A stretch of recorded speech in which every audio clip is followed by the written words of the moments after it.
СДСМ преку новата идеолошка платформа најави дека ќе врши силен притисок врз власта во однос на евроинтеграциите.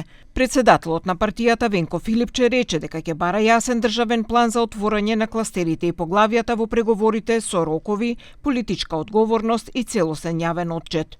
На ова рече ќе инсистира, бидејќи како што истакна, земјава не смее да ја пропушти шансата на отворени европски врати. Ваквите пораки премиерот Христијан Мицкоски не сакаше да ги коментира и рече дека СДСМ се грижи само за својот личен интерес.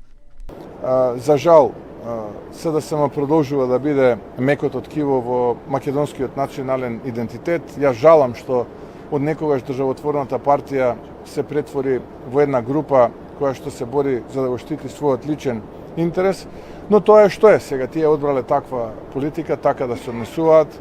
Ние тука не можеме ништо повеќе да сториме, затоа понекогаш и можеби и не треба да коментираме се што тие кажуваат. Од СДСМ повторно повикуваат на обединување, кое, како што велат преку новата платформа, ќе даде визија за економски развој и европски вредности. Европа, почитувани, не е апстрактна политичка цел, туку подобар живот дома, повисоки плати, владење на правото и повеќе шанси за секој човек. Македонија не смее да остане заглавена во национализам, популизам и политички манипулации кои ја оддалечуваат од европската иднина.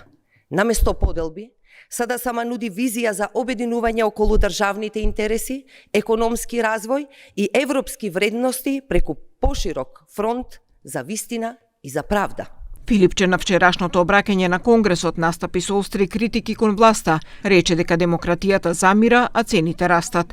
Побара, доколку владата не успее да ја придвижи земјата кон Европската унија, да се замине.